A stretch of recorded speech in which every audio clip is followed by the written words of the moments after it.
Olá pessoal, tudo bem com vocês? Espero que sim. Sou o Jonas Queiroz, apresentador aqui do podcast Papo Aberto. Estou aqui com o excelentíssimo Edio, que ele é professor, tá? E vamos começar essa agora. Edio, eu quero saber mais da sua vida e explica para o pessoal aí, explica como você iniciou esse trabalho de professor. Bom, eu tenho quase 20 anos de magistério. Eu iniciei como todo profissional da educação, você precisa fazer uma licenciatura e depois, no meu caso, eu ainda cursando a faculdade, eu ingressei via estágio e estamos aí até hoje. Nós temos a coordenação de projetos como a Olimpíada Brasileira de Astronomia, temos o projeto Cuco Vem Saber, que é o antigo Vem para a USP, e eu tenho um projeto, além de eu também fiz mestre, sou mestre em educação e sou doutorando na área de educação, no qual nós temos o meu projeto da minha linha de pesquisa, ele é voltado para o projeto de vida do estudante. Tipo assim, suponhamos que se o seu filho, se ele quiser ser um piloto de avião, eu não vou ensiná-lo a pilotar um Destroyer Mirage 417. Eu vou passar para ele as métricas do que ele precisa estudar voltado para a sua formação profissional e superior, porque às vezes nem sempre a pessoa que quer uma formação, profissional, ela não esteja ligada diretamente ao ensino superior, como um profissional autônomo, alguém que queira tocar o seu próprio comércio e por aí afins. Poxa, é bastante coisa. Mas a sua vida, assim, de professor, você já tinha uma vocação? Como é que você iniciou esse trabalho para querer ser um professor? Porque nem todo mundo quer ser um professor hoje em dia. Você vê que os jovens estão meio perdendo. Como é que você iniciou essa carreira de professor?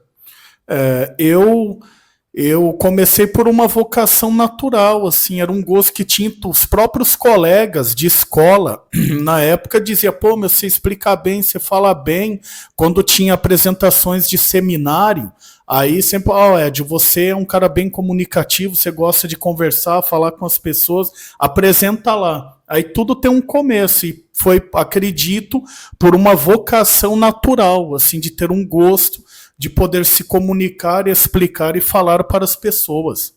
Porque para ser professor você tem que ter paciência de lidar com pessoas. Sim. Você tem que entender o outro ser humano, tem que ser esperto, porque tem que ser esperto, e nem todo mundo está preparado para isso. Aí, no caso das matérias que você abrange, quais são? Eu leciono geografia, história, tecnologia na ETEC e no momento eu estou no Colégio Particular Souza Pazini, as disciplinas que abrangem o ensino fundamental 2 e o ensino médio, que faz parte do profissionalizante também. Já do profissionalizante. Mas aí, e sobre os projetos que você falou referente a... Os projetos que você falou que tem referente à USP. É um projeto chamado Cuco, chama-se antigamente ele se chamava Vem para a USP, hoje ele se chama Vem Saber, porque o estudante ele não ingressa apenas na USP, ele pode ingressar na Unicamp, na Unesp, na VUNESP, nos institutos federais e na FATEC também. Bacana, porque isso aí eu não vejo tanto ser divulgado esses projetos. No caso, alguém banca esses projetos? Quem é que banca eles? No caso, ele funciona da seguinte forma, eu inscrevo a escola, aí o estudante, no momento que ele se inscreve, ele executa uma prova, e se ele atingir o índice, ele vai fazer o cursinho preparatório para ingressar. A maioria da galera que ingressa em medicina, mais de 70%, ingressa por esse cursinho preparatório que ele é executado ali na Poli e na Lapa.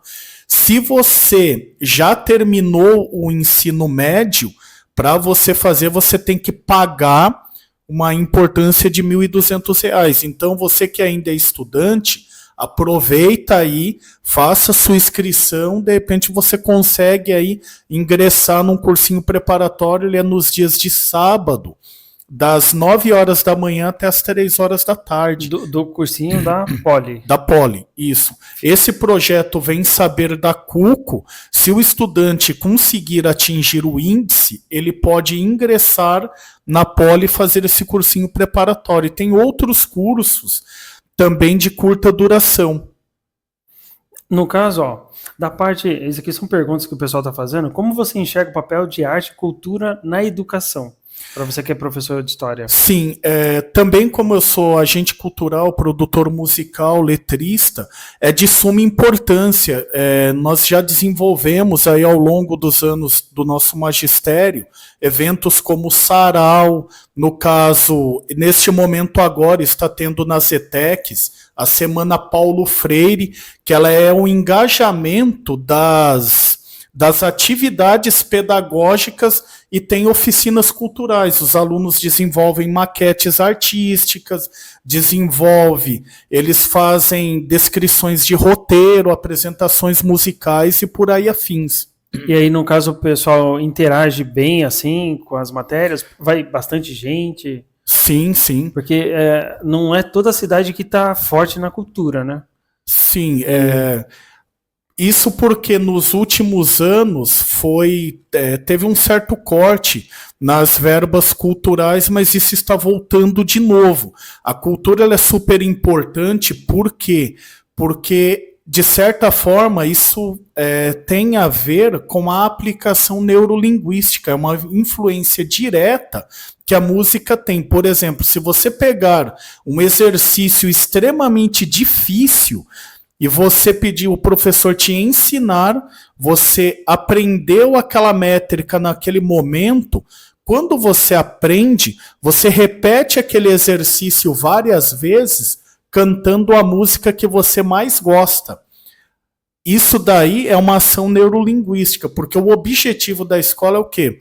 É te preparar para o vestibular, para o mercado de trabalho, mas o mais importante é você aprender a ter uma vida e uma ação cidadã. E aquilo que você aprende, nunca mais você esquece, independente de prova ou de exame que você tenha que se submeter. Precisa de prática, né? Tudo que é prática, praticado com frequência, sim, você grava e memoriza e melhora mais ainda, cada vez mais, né? Exato.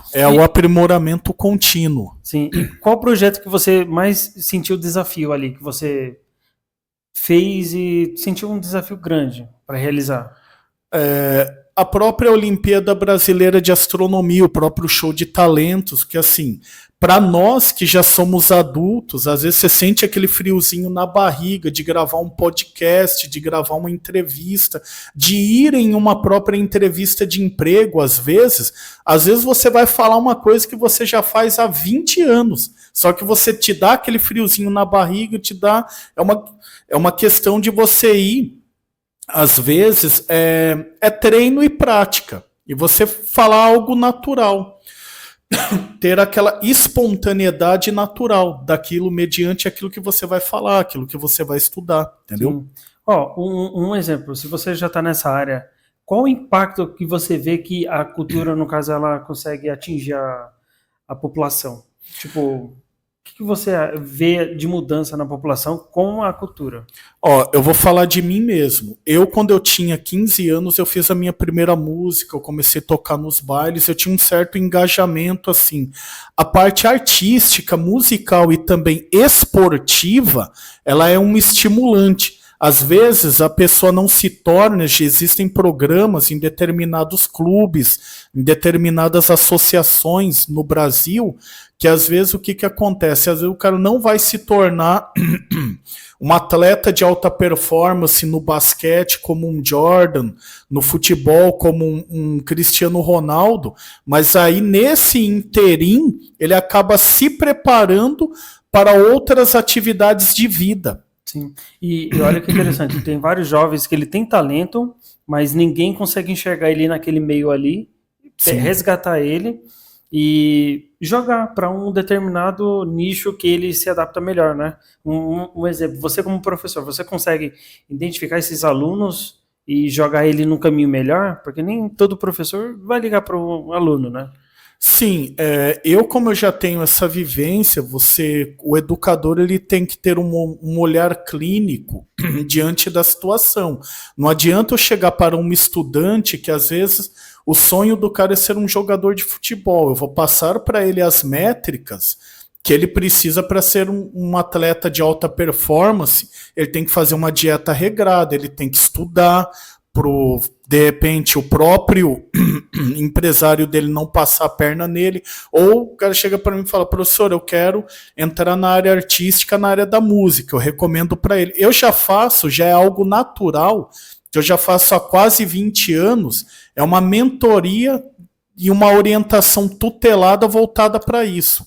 Aí eu vou estar formalizando isso no meu projeto de doutorado. Aí conseguir detectar a habilidade natural do estudante e orientá-lo como que ele vai nortear os desafios que ele vai encontrar. Por exemplo, a pessoa chega e fala assim: professor, eu quero fazer medicina. Eu falei: tá, quando você já viu alguém sofrer um acidente de moto e ter várias fraturas expostas, Deus me livre, eu não posso nem olhar para isso. Então, mas aí o médico, ele é a pessoa preparada para isso, para cuidar de uma pessoa enferma, determinada conforme a potencialidade da enfermidade que vai agravar aquilo. Tipo, cada profissional está ali preparado para identificar cada situação, né? Sim. No caso, o que você aconselha para o pessoal aí que quer entrar na formação, ser professor, fazer mestrado, doutorado, enfim, infinidades. O que você, no caso, recomenda para essas pessoas que querem ingressar, que quer já sair da escola, ingressar? Nem sempre todo mundo tem condições de manter. Então, assim, me fala aí, o que você recomenda para o pessoal iniciar? Já sair da escola, iniciar como professor? Sim, tudo na vida é uma questão de estratégia. Se você for prestar um vestibular, um Enem, baixa as provas do ano anterior, dá uma olhada no gabarito, olha no caso, as habilidades pontuais, aqueles tipos de exercício que sempre costuma cair, e repetitividade. Você estuda, faz simulados, de repente você ainda está no primeiro ou no segundo ano, já vai fazendo simulados. Foi criado há pouco tempo um projeto do Provão Paulista, onde ele vai somando índices de score para o estudante somar uma pontuação de índice, que se ele bater a pontuação de acordo com a profissão que ele pretende ingressar no mundo acadêmico, já tem esse projeto aí que está já executando há menos de 2 anos e que provavelmente virá para os próximos anos seguintes. Provavelmente não tinha na época dos seus pais, do seu irmão mais velho, na minha época, na época do Jonas, não tinha ainda esse projeto. Então você que está ingressando agora no primeiro ano do ensino médio, vai para cima, aproveita a oportunidade, faça o Provão Paulista, não vai naquela, eu vou deixar para fazer no terceiro ano, não. Comece desde o primeiro, porque daí você vai ter a somatória dos pontos para, de repente, você conseguir ingressar aí e realizar o seu grande sonho. Isso aí é bacana porque, assim, a essência está se perdendo. Então, se o pessoal insistir no estudo, numa disciplina focado, é bom, por causa que está se perdendo as matérias. Igual, quantos professores hoje em dia estão se formando hoje sobre história, que é a sua área? Tá bem pouco. História e geografia nas áreas das ciências humanas, porque depois da reforma de 2017 houve uma certa redução na carga horária. Então, dentro das áreas mais assim científicas, tem tido assim uma redução bem brusca. Mas o que eu costumo pontuar sempre, que nem um aluno chegou para mim um dia e falou assim: professor, eu não quero ser médico, eu não quero ser advogado, eu quero ser um vendedor de algodão doce. Eu falei: ótimo, seja o melhor aluno da sala. Se você tirar 10 ou MB em todas as disciplinas, você vai ser o melhor vendedor de algodão doce da sua cidade, vai ser um cara muito bem sucedido e vai fazer um sucesso enorme. Sim, porque, um exemplo, Tá se perdendo um pouco essa essência da pessoa. Sim. Um exemplo, o Brasil. Você acha que o pessoal gosta da história do Brasil? Para você que está focado o dia inteiro nisso, você acha que os alunos são importantes com a própria história do país que vive? O que você acha? É que assim, porque pela alta influência estrangeira, o estudante, até pelos streamings que existe, o estudante, no caso, ele sabe de cor e salteado da Guerra Civil Norte-Americana, Primeira e Segunda Guerra, tal, mas ele não sabe que teve a Guerra dos Farrapos no Brasil, teve a guerra no Paraguai, que o Brasil atuou e participou ativamente desta guerra, entendeu? A Guerra dos Farrapos? Uhum. Qual outras guerras aí teve? Me fala. Teve a Guerra dos Farrapos, teve a chamada Guerra de 100 Anos, que essa já foi de um núcleo, assim, de um espectro mundial. Teve inúmeras guerras. Na época da década de 60 até o início da década de 90, teve a chamada Guerra Fria. Hoje é mais falado nas mídias sociais e nas mídias de comunicação a guerra da Ucrânia e a guerra entre Israel e o Hamas, mas existem outras 60 guerras civis espalhadas no mundo, muitas delas na África. Porque eu vejo que o Brasil ele não entra muito em guerra, só que ele participa, né? O Brasil eu chamo assim que é um celeiro. Tem tudo aqui no Brasil que é exportado, então ninguém quer mexer com o Brasil. Só Sim. que aí acaba o Brasil mandando pessoas para esses países, né? Sim. Igual você falou. E eu não vejo muita falando que o Brasil participou de guerra, que o Brasil é isso, que o Brasil é aquilo. Não vejo. No caso, você acha que qual os erros que, no caso, dá para aprender com o erro do passado no Brasil sobre isso? O que acontece? O Brasil ele teve uma participação ativa na Segunda Guerra Mundial, teve a luta de Monte Castelo, chamava-se FEB, que era a Força Expedicionária Brasileira, que inclusive... Essa da Monte Castelo eu não sabia, não. Sim, o vô de um amigo meu, finado seu João, um abração aí a toda a família Alves. O vô do André e o Alexandre, ele foi sargento de primeira classe e lutou pela FEB na Segunda Guerra Mundial. Aí até eles me contaram uma história bem curiosa. Falou assim, que o sargento normalmente ele é o responsável pela reposição de suprimentos e de munições. Aí o comandante falou, oficial, normalmente ele se chama pelo sobrenome, oficial Reis, tal, que era Alves dos Reis, seu João Alves dos Reis, falou assim, oficial Reis, tal, traz munição, tal, para os demais. Aí, nesse interim que ele foi buscar as munições, quando ele voltou no local, tinha explodido, um avião soltou uma bomba e todos os soldados que estavam ali antes do seu João retornar e buscar os suprimentos e as munições, morreu todo mundo. Aí esses meus amigos de longa data, que é o André e o Alexandre, contaram essa passagem. Meu avô, que hoje ele não é mais vivo, ele foi major na época da FEB também, então teve muitas. Às vezes na nossa cidade pode ser que tenha alguém que esteja vivo até hoje, que participou ativamente dessas lutas, só que às vezes assim não se sabe ou não é feito um trabalho voltado para isso. É verdade, isso aí, Manuel Lino Paiva, que é um parente da minha família no Rio Grande do Norte, ele faleceu na guerra, na Segunda Guerra Mundial. Sim. Ele foi não é exportado, ele foi mandado para lá e ele faleceu, né? Foram os chamados pracinhas. Pracinhas, eram os chamados os pracinhas da FEB. Aí, às vezes a gente vê, eu não vou entrar aqui dentro do espectro político, mas assim,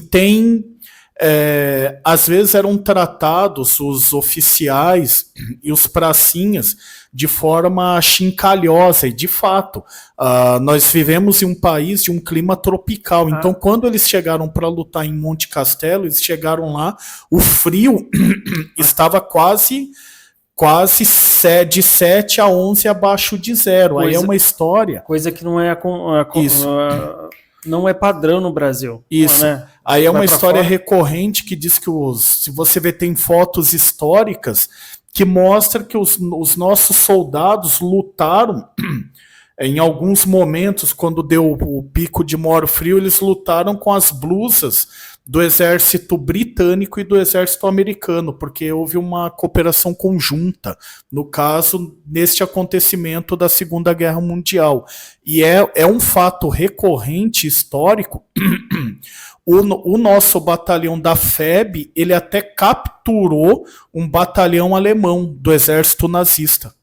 No caso, tinha até uns jargões que o pessoal usava, né? A cobra vai fumar? Isso. Eram uns termos que se usava-se assim na época, que falava assim, pode uma cobra fumar e o Brasil não vai entrar na guerra. Aí os pracinhas da FEB foram, aí foi costurado aqui assim no ombro um logo, um desenho com uma cobra fumando. Muita gente. Um exemplo, isso aí foi a época. Foi a Segunda Guerra, ela foi de 1938 até 1945. 45. Então, para você que é novo, você nunca vai lembrar isso. Então, pesquisa muito na internet. O Brasil, ele participou de... Eita, calma aí.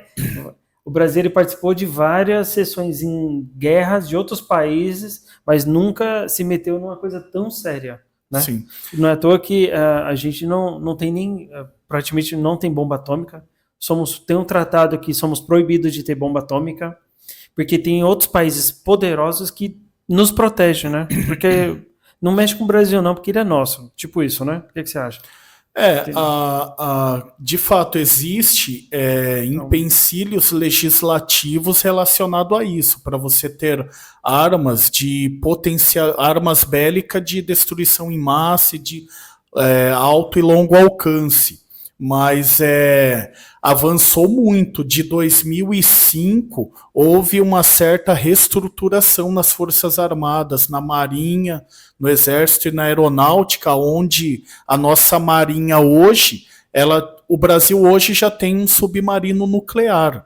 Não é do mesmo nível que, por exemplo, em larga escala como a China tem, o que foi o pressuposto e o precedente usado na época, e um dos gestores do projeto foi o almirante Otton Pinheiro, que eles conseguiram a deixa que aquele submarino seria construído para prospecção de petróleo, para o uso de recursos energéticos, mas todo mundo sabe que em uma situação de guerra, o submarino ele é usado para a parte espionagem, bélica, né? Também. Espionagem, né? Também.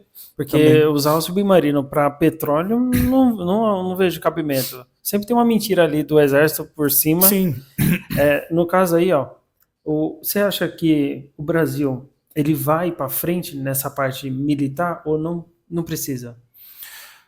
É assim, como tudo e como todos os setores da sociedade, tudo é uma questão de evolução.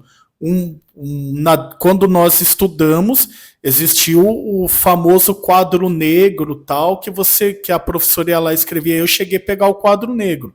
Hoje existe lousa digital, existe lousa de cristal líquido, existe lousa tridimensional, igual quando eu passei pelo Mackenzie, tinha 3 lousas, tem uma lousa central e 2 lousas assim na lateral. Você passava o dedo no mapa dessa lousa, ele ia para aquela.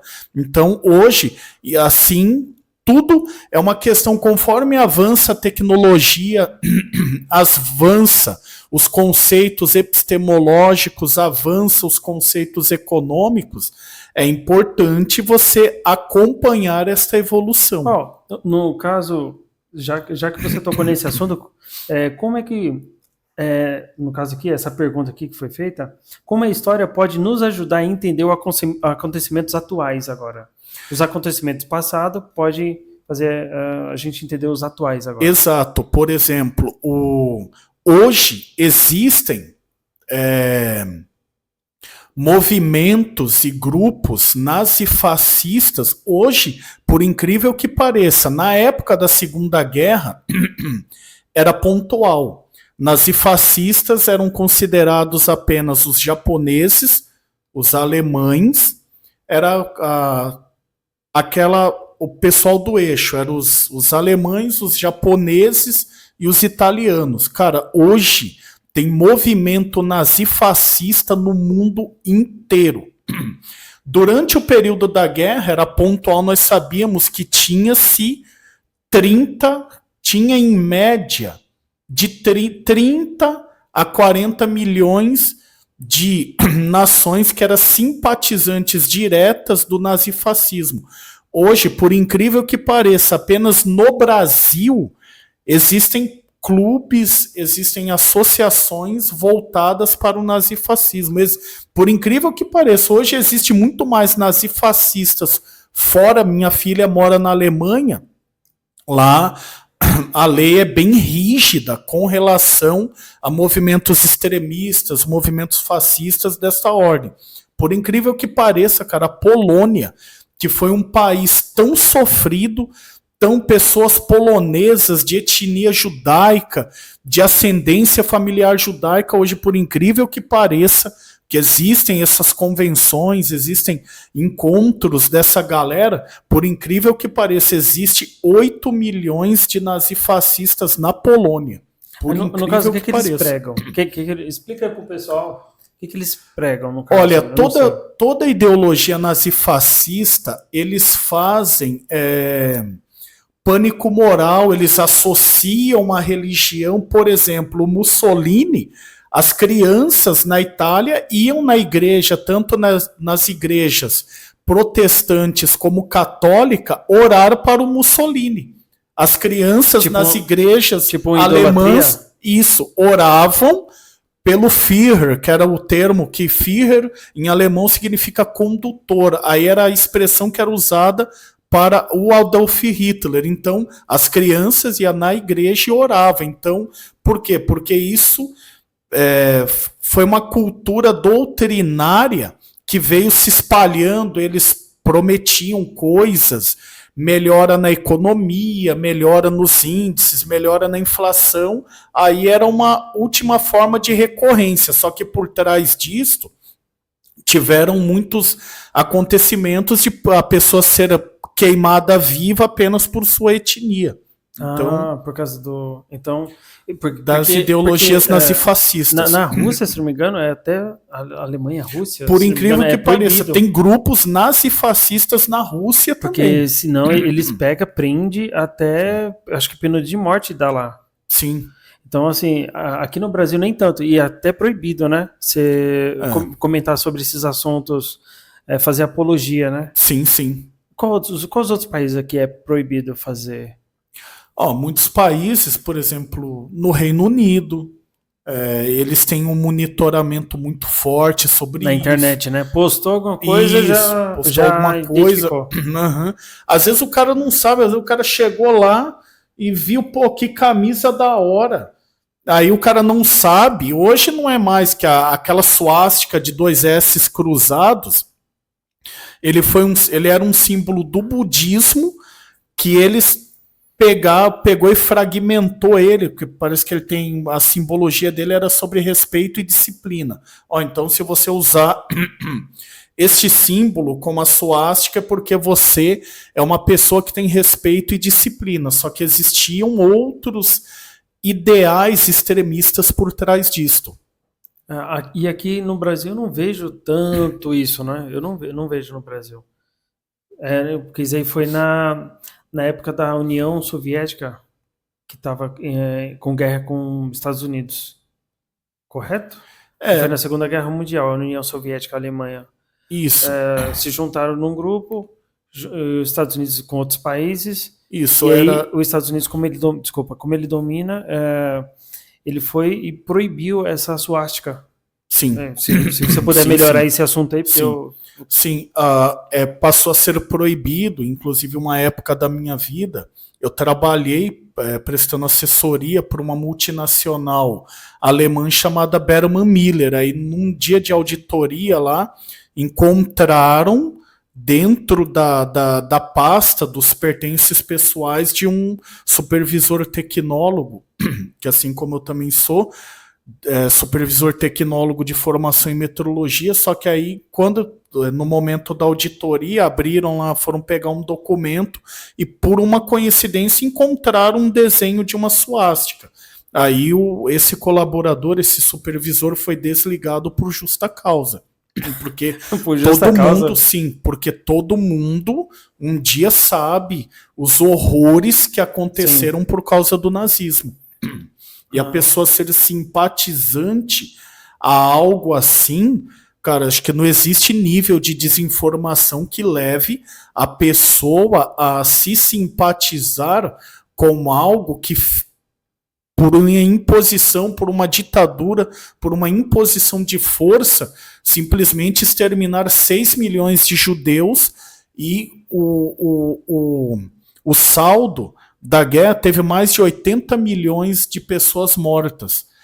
Nos registros, esses 80 milhões são soldados registrados, porque às vezes teve civis, tem gente que desapareceu e que a família não tem notícia até hoje. Então, e isso daí é o registrado, porque realmente levou muitas pessoas para... E eles eram cruéis. Eu já assistindo uns documentários que eram cruéis.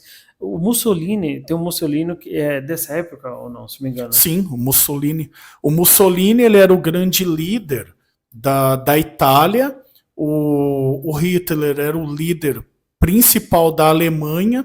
E os líderes do Japão, nesse período, era o imperador Hirohito e tinha lá o almirante Yamamoto, tinha vários outros líderes assim militares da época. O Hideki Tojo, que ele, bem anos depois, foi disparado o fumígero laranja na população Vietcong na guerra contra os Estados Unidos, mas muito antes... por favor, repete o nome?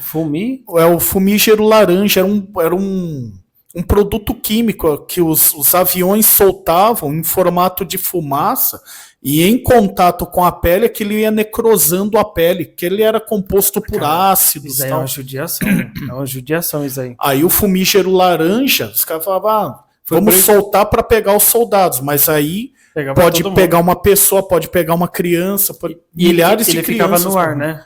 Ele é soltado no ar e ele vinha dispersando, pegava na água. E ele pegava na água, contaminava a água, o solo. Tem locais que inclusive, depois nós vai estar passando ali, eu escrevi um artigo que entrou no meu livro, no qual eu participei, que é o Perspectivas Educacionais, aonde eu falo sobre reforma agrária e tem uma parte dele que eu falo de tratamento de solo.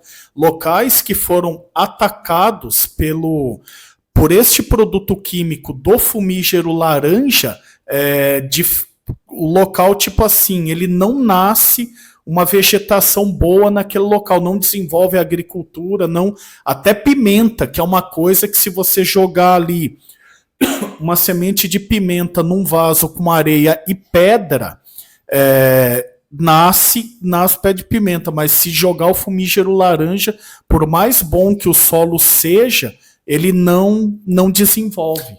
Aqui no caso, esse aqui é o seu livro, Perspectivas Educacionais. No caso tem os autores. Isso. E você está ali no nome, Edio de Freitas Santos Júnior.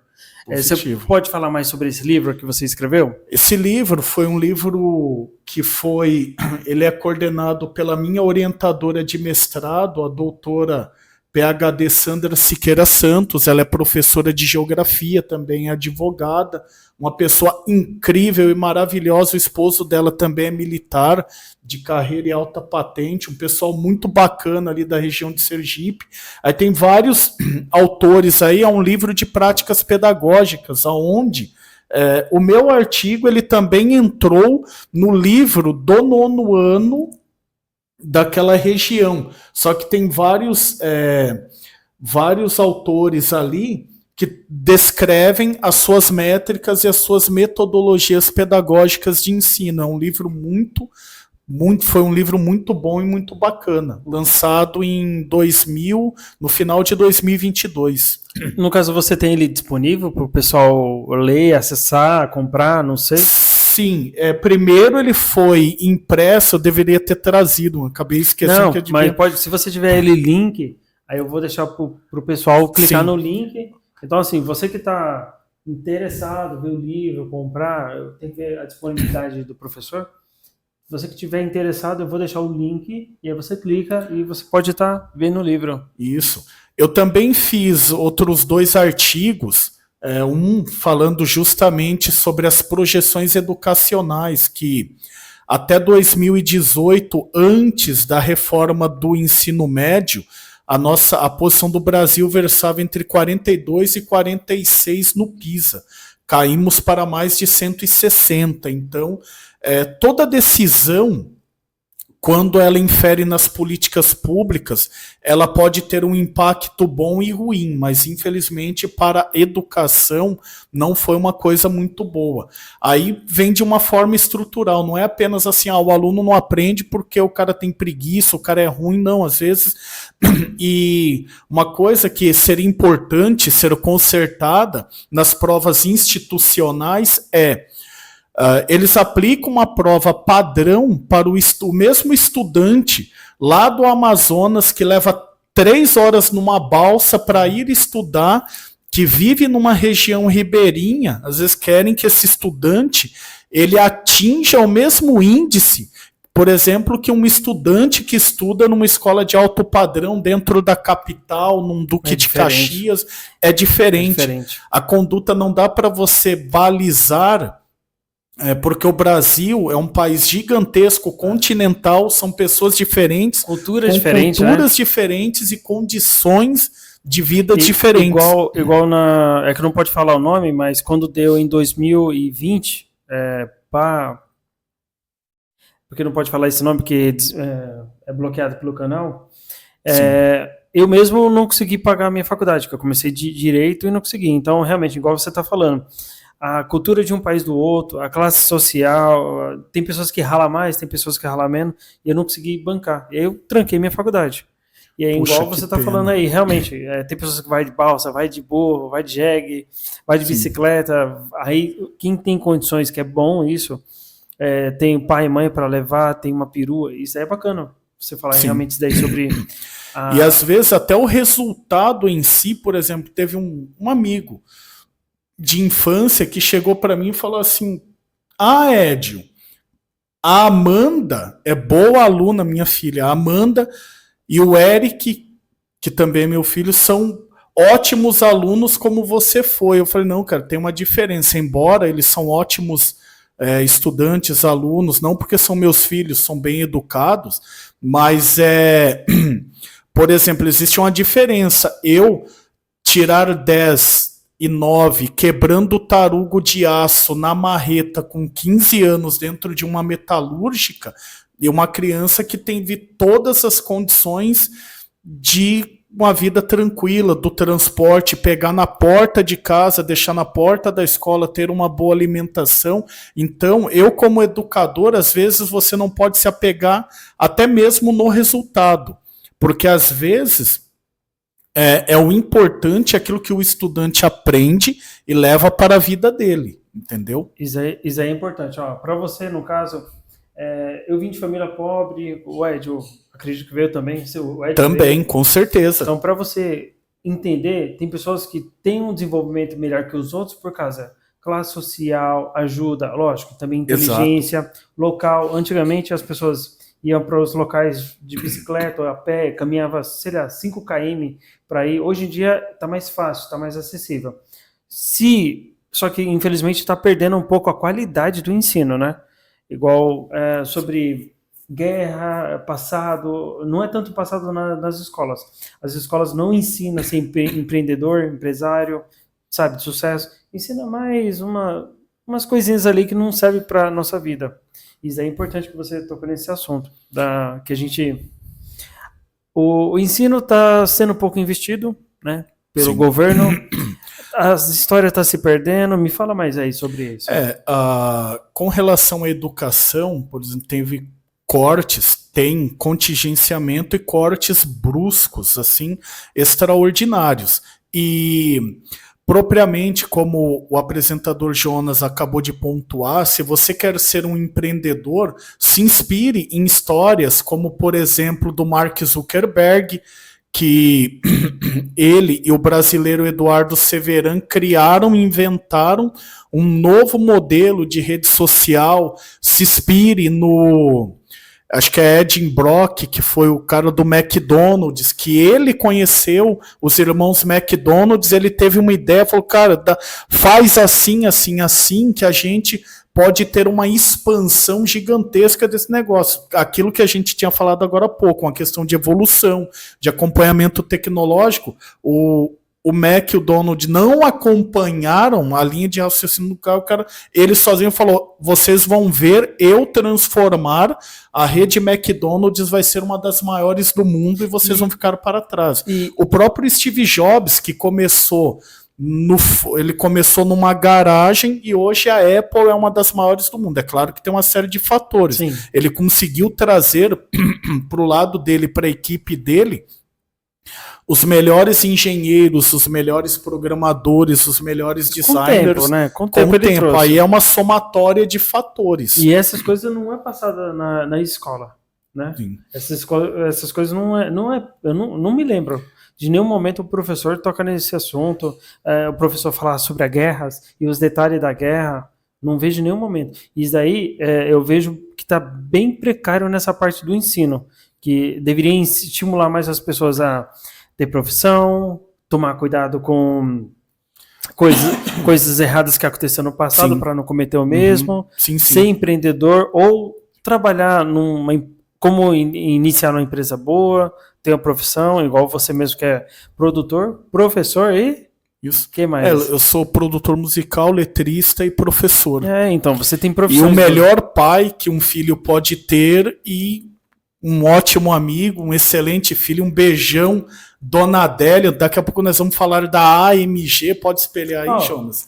A AMG foi um projeto que nós começamos lá na escada de casa.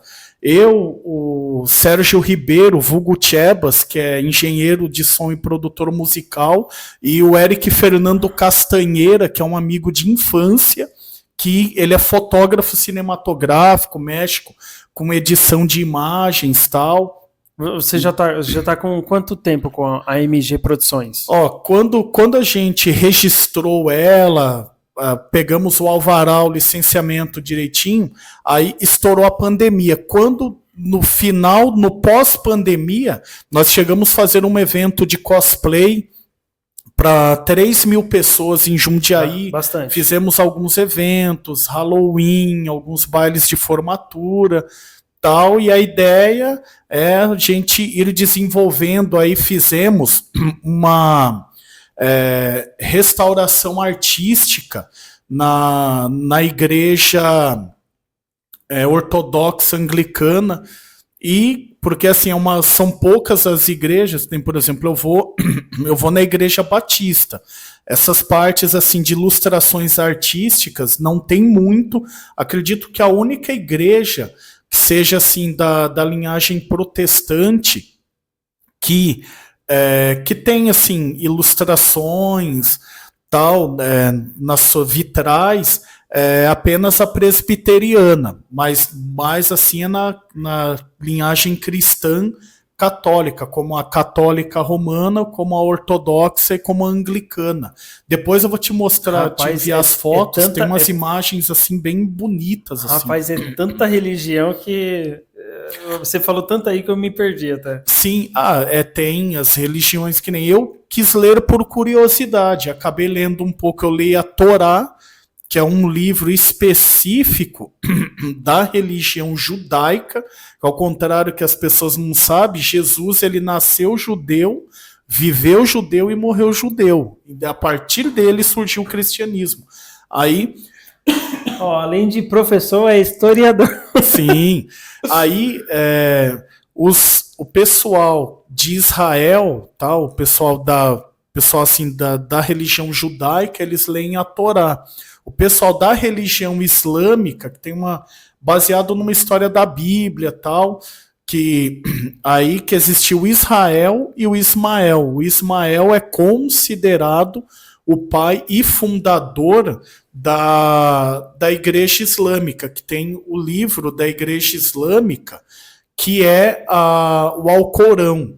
Eu tive a oportunidade, ele tem a capa verde, assim, eu tive a oportunidade de o ler traduzido, e assim, até onde eu o li, ele tem citações de Maria, mãe de Jesus, tem citações de Deus, que eles chamam de Alá Clemente, e tem 11 citações de Jesus. Olha que curioso. E assim, eu fui ler para ter aquela curiosidade assim, qual parte do Alcorão que fala que o cara tem que amarrar umas bananas de dinamite, entrar num trem lotado e explodir? Eu não encontrei isso escrito no Alcorão, entendeu? Porque daí, o que acontece? As pessoas associam, que assim, a maioria, não quer dizer que a maioria dos árabes, do extremo leste asiático, é o pessoal que segue essa religião. Não quer dizer que todos os árabes sejam terroristas, e os frequentadores no caso da mesquita islâmica, que vai na Meca, seja terrorista, entendeu? É interessante isso aí, cara. Falar de religião é muito. Eu tava pesquisando. É bem complexo e que tem difícil mesmo. Tem mais de 4.500 religiões, se não me engano. Quantas? Sim, muito mais. Na Índia mesmo, eu fiz uma pesquisa catalogada, tem mais de 10 mil religiões internamente só na Índia. Bom, se bem que a Índia tem mais de 10 mil religiões na Índia, se bem que na Índia tem 1 bilhão e tem mais de 1 bilhão e 300 pode ir falando aí que eu vou pesquisar aqui agora para matar essa curiosidade aqui. Pode, o pessoal até saber. Porque, me fala aí sobre as religiões que mais domina o mundo, que mais tá ligado com o governo. já que você é praticamente um historiador. Então, sim. O que acontece? Às vezes os políticos, principalmente aqueles de má índole, eles se valem da religião porque milhares de pessoas são religiosas. E olha que coisa interessante. Por exemplo, tem a Coreia do Norte e tem a Coreia do Sul. Na Coreia do Norte, todos os norte-coreanos eles são budistas. Na Coreia do Sul, é o único país do Oriente assim que tem uma grande quantidade e que é em sua totalidade cristã. A maioria, mais de 90% da população sul-coreana, ela é cristã. Que assim, antigamente usava-se o seguinte termo: o Édio é evangélico, e o Catatal, que o Catatal é amigo meu de infância, grande amigo, um abraço, Catatal, Bahia, todos vocês aí. O Édio é evangélico, o Baianinho e o Catatal são católicos. Hoje não, hoje usa-se a seguinte determinação: se na sua religião você crê em Deus ou crê em Jesus, você é cristão. Aí tem as outras diversas religiões, tem o budismo, tem o shintoísmo, que são religiões chinesas e hindus, e muitas outras. Mas você perguntou sobre a influência da religião. Por exemplo, o Shah iraniano, ele é o líder de Estado, ele é o líder de governo e ele é o líder da igreja iraniana. Então, para você ver, tem determinados locais do mundo que a religião ela tem uma influência direta na cultura e na vida das pessoas. Sim, isso aí, olha só, pela pesquisa que eu fiz aqui, a primeira que fica em primeiro lugar é o cristianismo. Sim. Cerca de 2,4 bilhões de pessoas fiéis ali, vamos dizer assim. Fiéis ao cristianismo. Isso. No caso, em segundo lugar ficou islamismo, cerca de 2 bilhões. Sim. Terceiro lugar, hinduísmo, com 1,2 bilhão. Sim. Budismo, com cerca de 500 milhões. Religiões, no caso, tradicionais como confucionismo ou taoísmo. Nunca ouvi falar disso. E, sexto lugar, a religião mais predominante, religiões africanas, tradicionais. Sim. Quais são as religiões africanas? Ó, existe uma matriz muito grande de religiões afros. Por exemplo, as pessoas não sabem, mas falam assim, fulano vai na macumba. Gente, macumba é um instrumento que eles tocavam. Aí tem um nome, aí tem candomblé, ubanda, aí eles têm os nomes específicos das religiões de matrizes afro. Eu não sabia que macumba era uma religião. Macumba, eu pensei que era um ato que a pessoa faz para fazer algum pacto ali. Sim. Eu não sabia que macumba era que uma no religião. ato daquela, que assim, eu sei um pouquinho porque também pessoas, eu nunca fui num terreiro de macumba, tal, nunca tive a oportunidade de visitar um local assim, mas eu tenho amigos, inclusive professores, amigos, estudantes, tal, que vão, eles falam que aí existe o ritual, na execução do ritual é tocado o instrumento que chama-se macumba. Eu não sabia. Sim, é um instrumento. Me fala aí, se você sabia que macumba, na verdade, é um instrumento que é tocado, não é o ato da religião, vamos dizer assim. Me fala aí nos comentários o que você acha. E me fala aí, qual a religião que você segue ou que você tem curiosidade da gente estar chamando pessoas que seguem essa doutrina firmemente. Então, diz aí no comentário o que você acha. Porque tem coisas aqui que o professor está falando que eu nem imaginava. Eu acredito que você também não. Ó, e só para continuar aqui, tem em sétimo lugar judaísmo com 15 milhões. Sim. Religiões indígenas e espirituais locais, que aí eu não sei te falar, me fala aí sobre essas religiões indígenas e espirituais locais, por favor. As religiões indígenas, você vai encontrar muito, isso especificamente nas tribos indígenas, na grande região ali da floresta amazônica, tal, você vai encontrar bastante. Eu já pesquisei muito que dentro da selva amazônica tem muita coisa escondida. Sim. Que não é revelada ao público. Tem muitas pirâmides lá dentro que tem simbologia, que é muito conhecimento. Não é a mesma pirâmide que tem num país, tem na Amazônia. Sim. E ninguém fala quem construiu. Se você puder depois tocar nesse assunto, depois daqui, tem as religiões indígenas espirituais. Aqui não fala quantos seguidores tem. E tem o sikhismo, jainismo, shintoísmo, entre outros. Isso aí eu não sei. Mas se você puder falar sobre essas indígenas espirituais... Isso. A minha tese de mestrado, ela foi desenvolvida na Escola Vila Verde, que é numa tribo, faz parte ali de uma região... de uma área verde que tem uma tribo indígena ali na região de Itapevi. E foi o meu objeto de estudo, foi justamente desenvolvido sobre educação ambiental numa tribo indígena. Eu via lá, aí o pessoal botava medo nas professoras amigas minhas, falava, professor, você vai dar aula... Não vai não, que o Edio ele é meio doidão tal, você vai lá dar aula na tribo indígena, você vai dar aula pelada, você vai pisar em brasa quente. Não, gente, não é nada disso. Os estudantes, existem os rituais, existe a parte da religiosidade deles, tanto até que o núcleo onde ficava a escola Vila Verde, que parece aí, ela acabou mudando de nome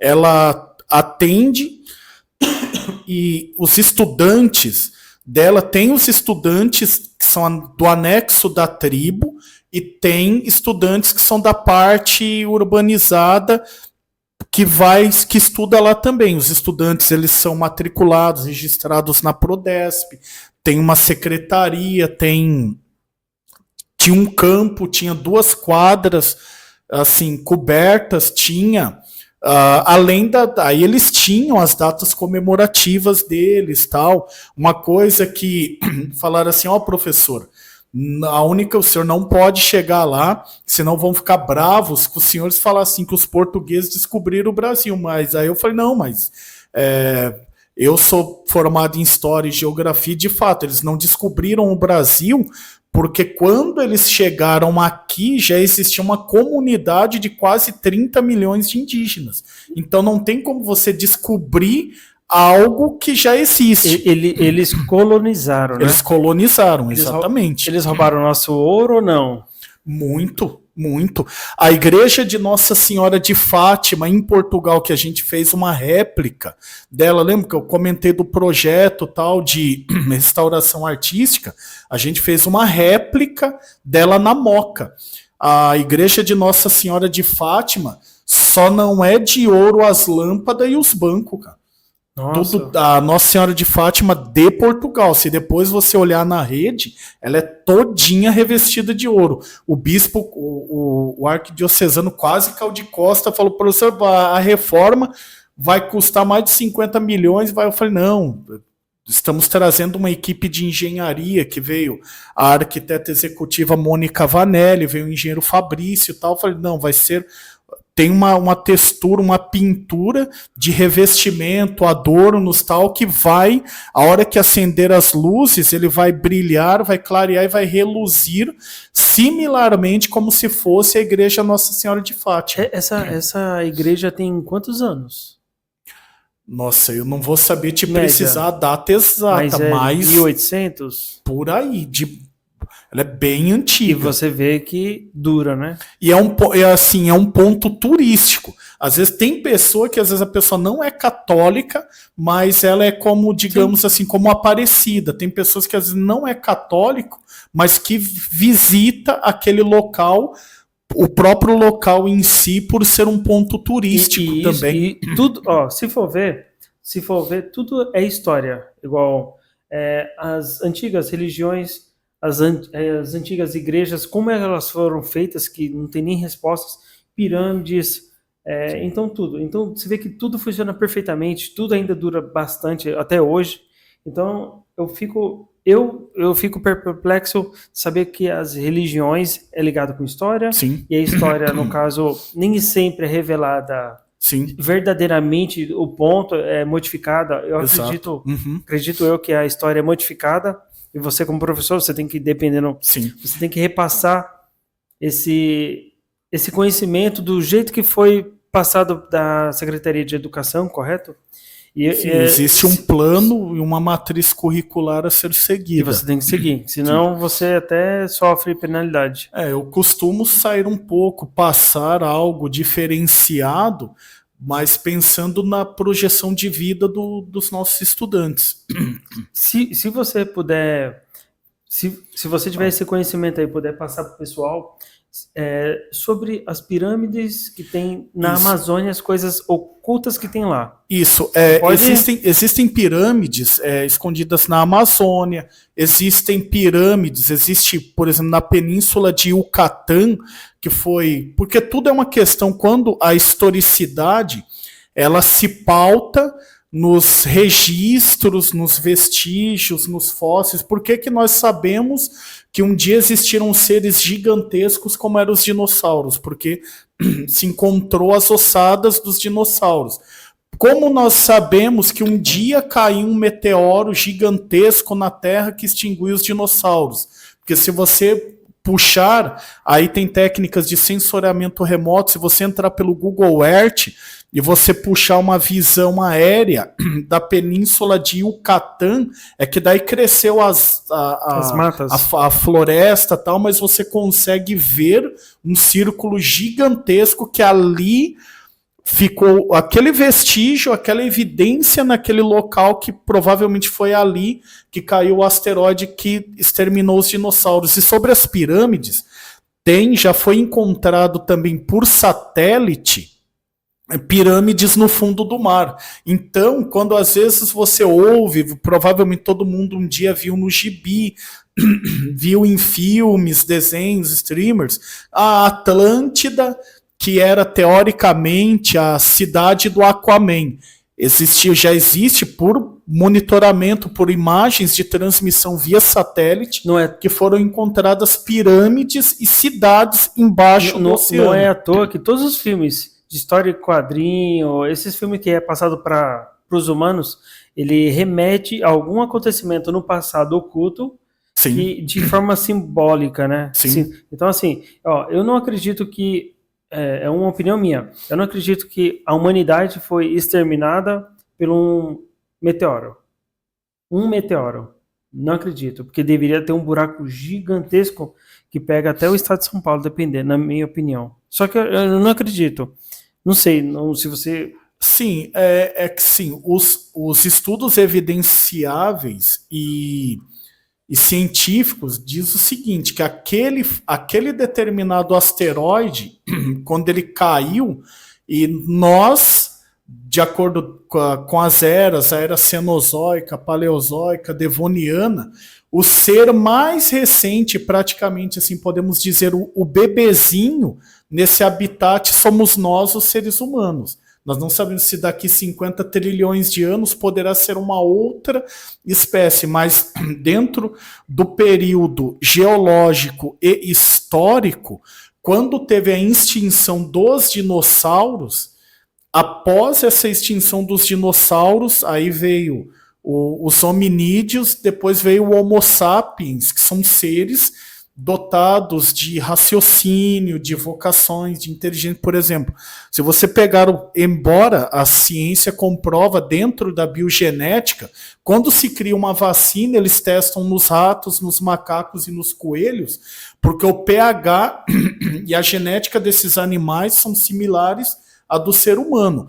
Só que daí, por exemplo, você não vai conseguir chegar para um macaco e falar, dá bom dia para o Jonas. Ele poderá ser adestrado aqui, ele não vai ter um raciocínio de poder estudar, de ligar um computador, montar e desmontar, porque os animais, teoricamente, dentro das partes cognitivas, eles são adestrados. Por que o meu periquito, professor, ele fala o meu nome, o nome da minha avó, o nome do meu avô, tá? Só que se você der a chave do seu carro para o periquito, ele não vai saber ligar um automóvel. Então, porque a cognição biogenética dele o permite a fazer aquilo. O cachorro, você treina ele a 10, fala assim, caramelo, deita, late, fica de pé, deita, ele vai fazer isso, por uma questão de adestramento.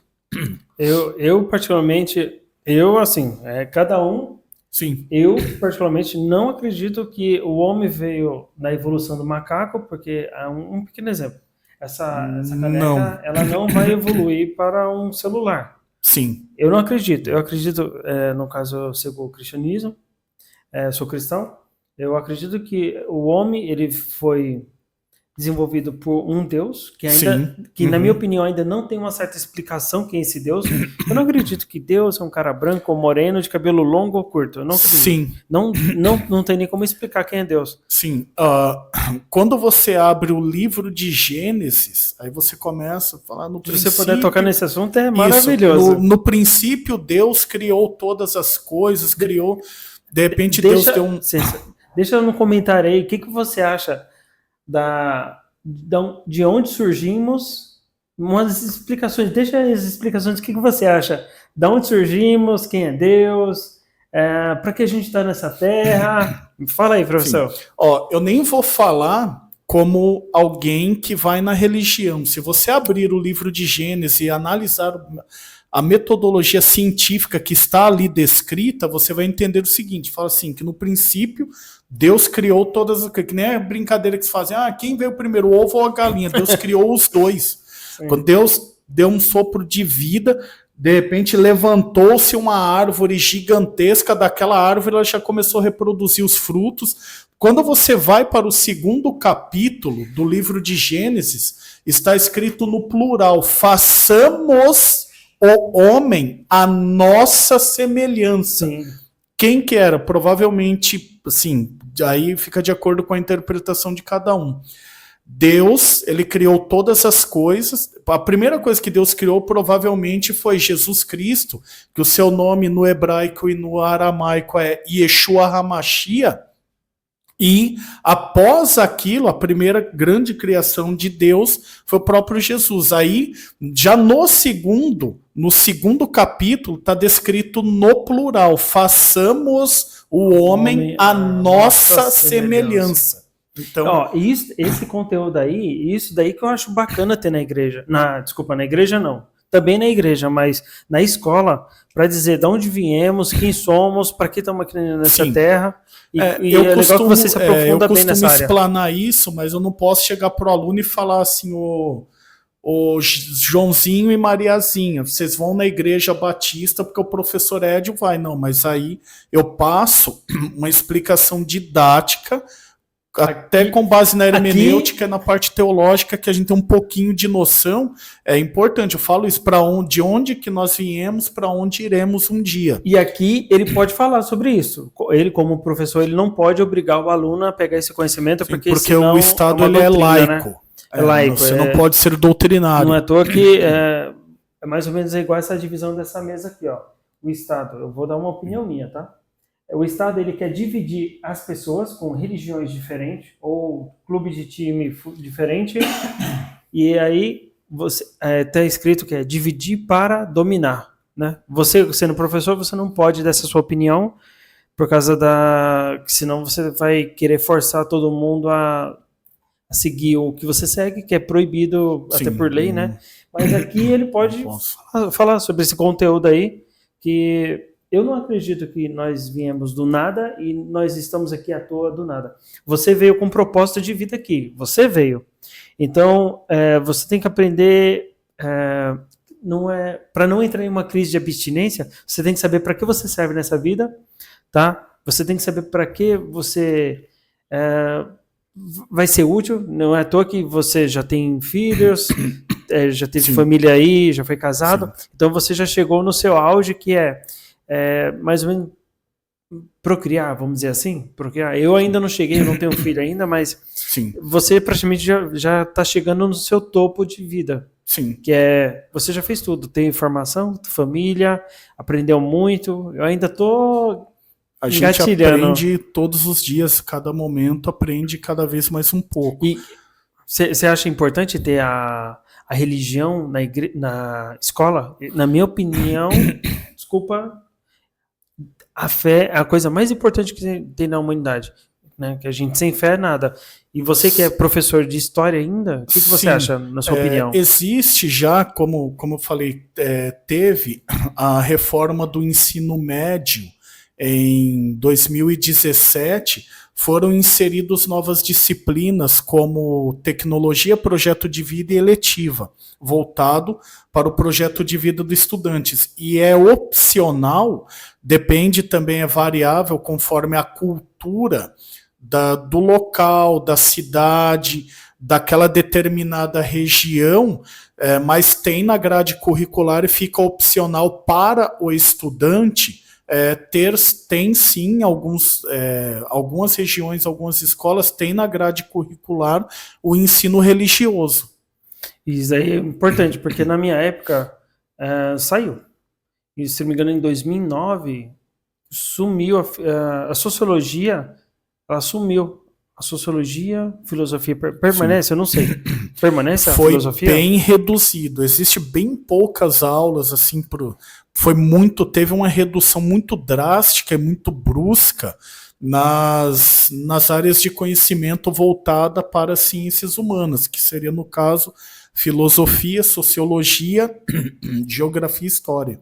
Você vê, né? Você como professor de história... Uma redução brusca nisso. E aí o pessoal fica sem entender o passado, vive essa vida sem sentido. É uma opinião sua. O que você acha hoje da sociedade? Eu sou crítico, você pode dar sua opinião também. Não, tranquilo. O que você acha? Por exemplo, às vezes nós convivemos com mitos. Às vezes cria-se mitos, lendas urbanas, fake news relacionado a determinadas situações. Uma vez eu fui para a escola e eu estava com aquele livro, estava lendo aquele livro A Arte da Guerra, que ele tem a capa vermelha. Aí a mãe de uma aluna abriu uma reclamação contra a minha pessoa na ouvidoria e falou assim: a minha filha vai ser doutrinada a ser comunista.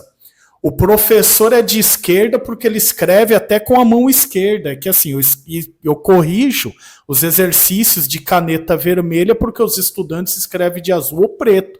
E eu escrevo com a mão esquerda por uma questão biogenética. Tem aí, e este livro, para você ter uma ideia, quando eu o li, eu tinha lido ele muitos anos atrás e tive que ler novamente para fazer um fichamento, por incrível que pareça, do meu MBA em gestão empresarial. Então, assim, não tinha nada a ver com o comunismo, que o professor que me recomendou a leitura para fazer uma atividade, um trabalho voltado para a gestão empresarial, de comunista ele não tem nada. Prova disso que ele é CEO da Bosch. Então, CEO da Bosch. Eu tive.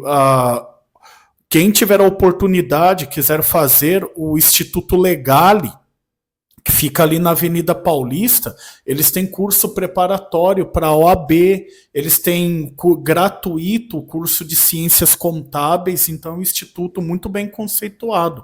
Tem cursos de preparatório para o ingresso no Barro Branco, tem policiais que são professores lá, tem magistrados, tem oficiais das Forças Armadas que dão aula lá também. Isso aí é bacana, para você, no caso, que está interessado,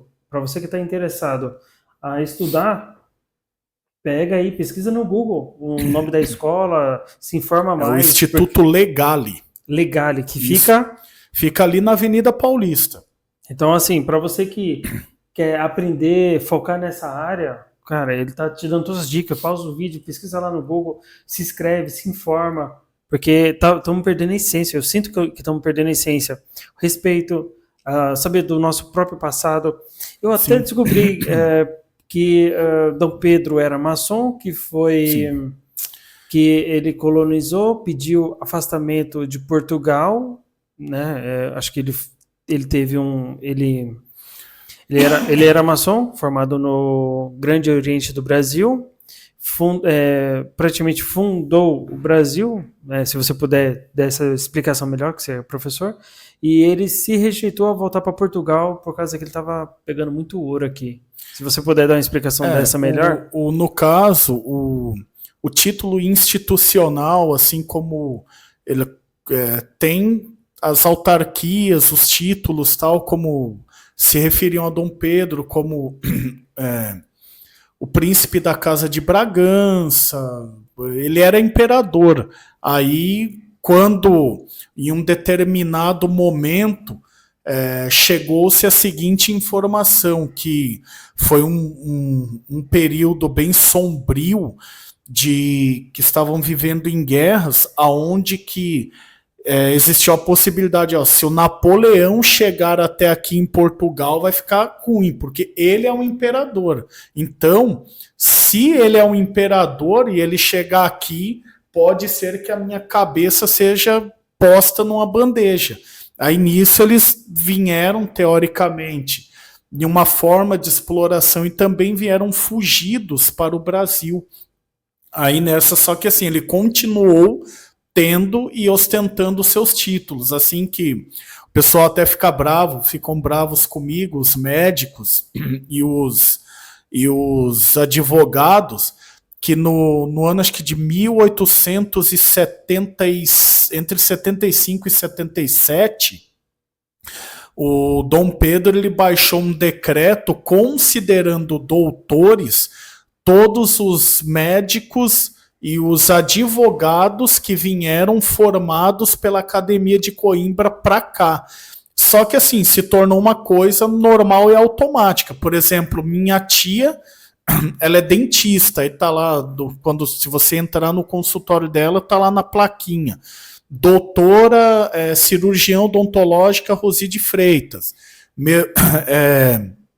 Meu tio, ele é veterinário. Aí ele tem nas redes sociais dele o número dele de registro, e tá lá, doutor médico veterinário Eros de Freitas, tal.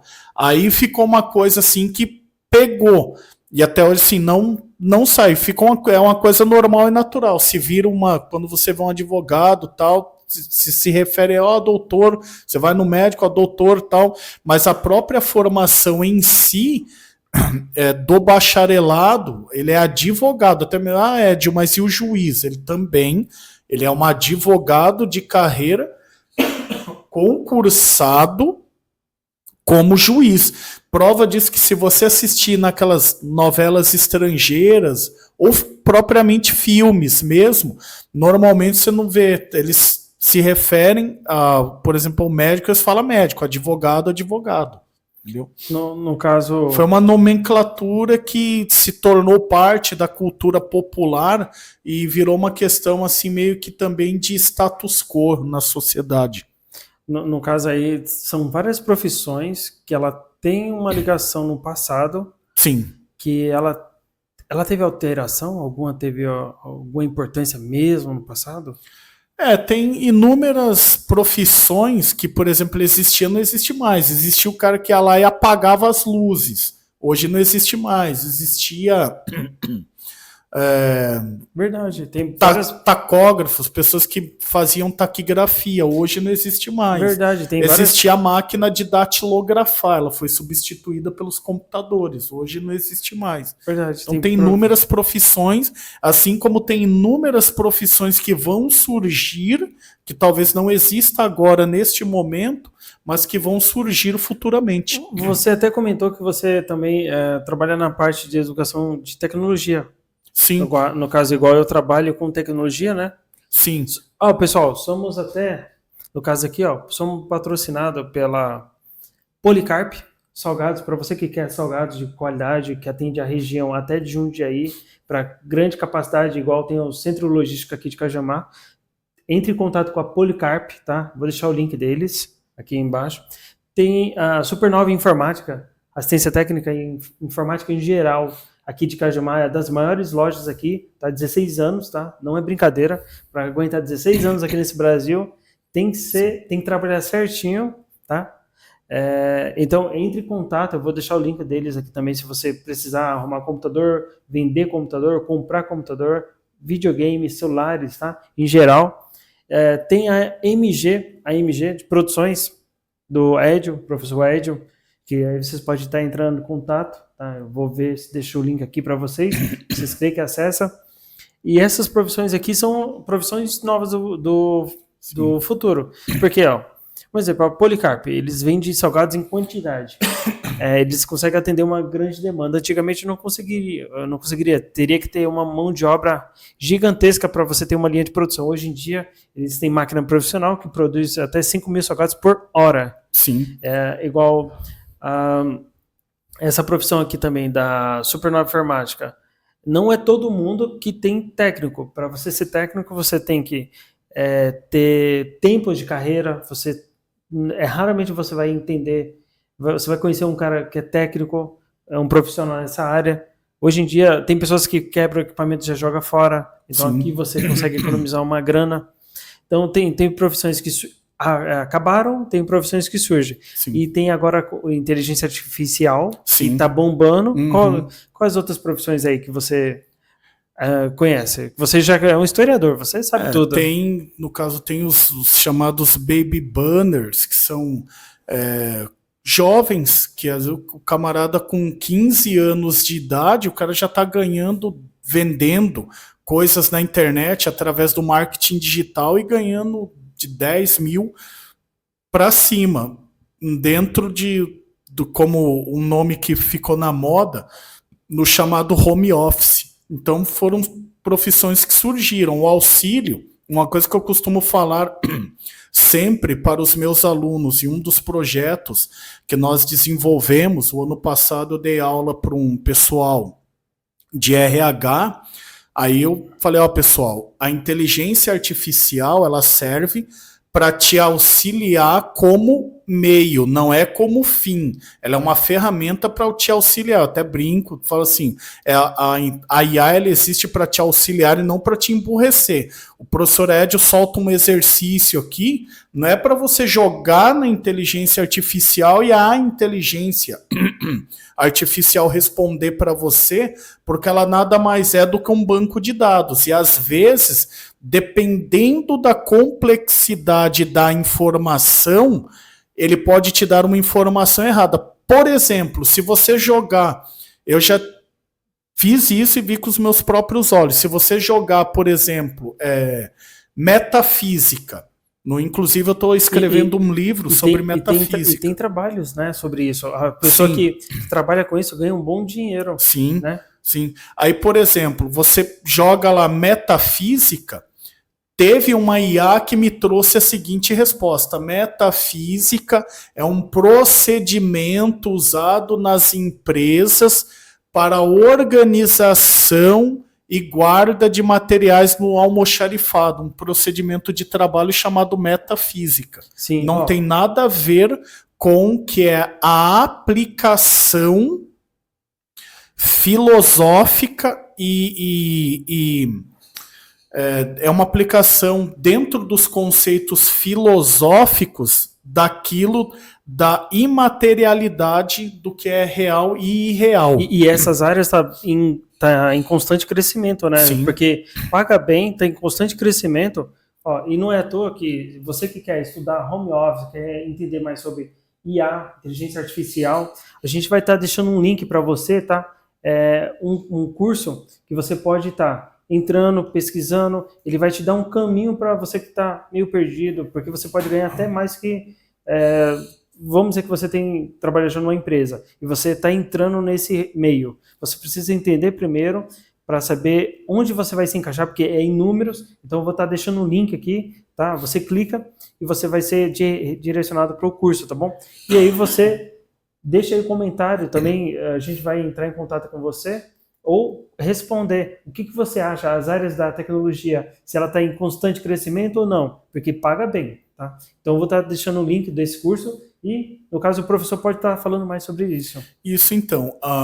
Dentro desse projeto, como eu tinha falado anteriormente, com o pessoal de RH, existe um procedimento que é usado desde a década de 70, aquela folha que se chama Olerite, foi um cara chamado Hermann Olerite que criou aquele sistema de cálculo e programação para o fechamento de folha. Eu não sabia. Aí eu falei para o pessoal do RH, vocês peguem esse conceito, depois que você aprender a fazer todos os cálculos, aí eles desenvolveram um estudo de campo, foram em uma empresa em Alphaville, e essa empresa tinha mais de 1.000 e poucos colaboradores. Então, que eles levavam quase 20 dias para fazer o fechamento de folha, passou a ser feito em 8 horas de um único dia. Por quê? Foi aquilo que você aprende associado ao uso da inteligência artificial como uma ferramenta de apoio. Aí foi usado para isso. Aí para uma otimização de tempo, Por exemplo, hoje existe uma diferença entre o digital e o analógico. O que é o analógico? É aquilo que é aferido diretamente pelo ouvido ou pelo olho humano. Quando você ia fazer uma ressonância para ver se você estava com câncer ou um problema ou não, uma leucemia, qualquer tipo de exame, aí você dependia do olhar clínico do médico, que é analógico, para ele analisar aquele determinado exame. Hoje, o nível de precisão ele ficou muito assim, a praticidade de tempo e o nível de assertividade. Por quê? Hoje um exame médico, que ele é feito e eles programam a IA para detectar da forma digital aquilo que o olho humano do médico não conseguiu ver.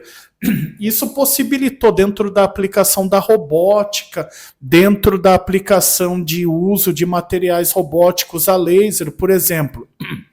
Eu tive um tio que ele faleceu com a tal da hérnia de disco. Era uma doença que as pessoas tinham medo de operar. Por quê? Porque era uma doença, era uma cirurgia, era um procedimento cirúrgico muito complexo e arriscado. Levava quase variava de 16 a 20 horas, a pessoa ficava internada quase 40 dias. Hoje, com o auxílio tecnológico da robótica, com uma programação bem extensiva, com o apoio da inteligência artificial, esse mesmo procedimento cirúrgico hoje, ele é realizado em 2 horas e o paciente volta para casa no mesmo dia. Isso aí, olha só a importância. Olha, pessoal, a importância de ter conhecimento, história, né? Não é à toa que a gente vai deixar um link aqui para você que quer passar em concurso público, focar no ensino. A gente vai deixar aqui, tá? Um curso aqui.